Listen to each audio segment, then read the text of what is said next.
Ikinalungkot po ni Pangulong Ferdinand R. Marcos Jr. ang pagkasawi ng dalawang Pilipino sa nagpapatuloy na tensyon sa Israel. Nakikipag-ugnayan naman na ang Embahada ng Pilipinas sa Israel para ma-recover at maiuwi sa bansa ang mga labi ng nasawing mga Pinoy. Si Kenneth Pasyente sa report. Hindi na isinapubliko pa ng Philippine Embassy sa Israel ang pagkakakilanlan ng dalawang Pinoy na nasawi sa giyera ng Israeli forces at Hamas militants. Ayon sa Philippine Embassy sa Israel, ang isa ay 33 gulang na babae, tubong Pangasinan at 6 na taon nang nagtatrabaho sa Israel at ang isa naman ay 42 taong gulang na lalaki na taga Pampanga. Ayon sa embahada, namatay ang dalawang Pinoy sa kasagsagan ng pag-atake ng Hamas. Yung isa po ay habang pinipuwersa ng militante, mga terorista yung kanilang pinto. Pagbukas po ng pinto, niratrat po yung mag-amo, yung caregiver at saka yung kanyang amo. Yung isa po ay pinatay pero hindi po namin alam kung anong circumstance. Pero isa po siya dun sa mga natangay ng Hamas sa kasagsagan po ng pananalasa ng mga terorista. Nakikipag-ugnayan na ang embahada sa mga otoridad para ma-recover at maiuwi ang mga labi ng nasawing mga Pinoy. Tiniyak din ng pamahalaan ang tulong sa pamilya ng mga nasawi. I spoke to the wife of one of the victims to inform her of this sad news and to convey our sympathies.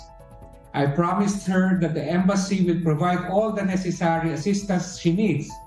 The President will also speak to her today to convey his personal condolences and offer additional assistance. Ikinalungkot naman ni Pangulong Ferdinand R. Marcos Jr. ang pagkasawi ng dalawang Pinoy sa Israel, kasabay ng pagkondena sa nangyaring karahasan at pag-atake. Hindi rin anya titigil ang pamahalaan na umagapay sa mga Pilipinong apektado ng kaguluhan. Sa huling impormasyon ng Embahada ng Pilipinas sa Israel, 3 Pinoy pa ang naitalang nawawala at patuloy na tinutunton ng mga otoridad. Isa pang Pinoy ang naiulat na nasawi, pero binibiripika pa ito sa ngayon ng Embahada. Sa harap ng patuloy na kaguluhan sa Israel, hindi pa inirekomenda ng Embahada ang mandatory evacuation o repatriation dahil ayon sa kanila ay bahagya ng bumuti ang lagay doon. Gayunman, magpapatuloy ang restriksyon o paghihigpit sa deployment ng mga Pinoy sa Israel. The embassy has not recommended it because mandatory repatriation or alert level 4 is called when the country has broken down, when the rule of law and everything about peace and order has broken down and it's descended to a full war throughout the country. That is not the case in the state of Israel. The 2 killings occurred because of the attack last Saturday, and the situation has turned to a certain semblance of normalcy, as the ambassador and his team have indicated. Sakaling kailanganin, tiniyak naman ng AFP ang kahandaan nito. We have identified first the temporary safe haven where we can bring our countrymen should there be an escalation of hostility.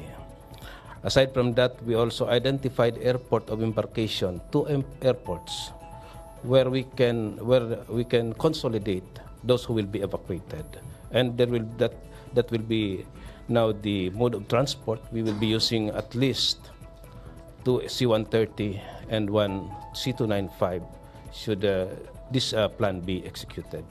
Wala pang mga Pinoy sa Israel ang humihiling na ma-repatriate, pero 70 Pinoy na sa Gaza ang humiling na makauwi sa Pilipinas.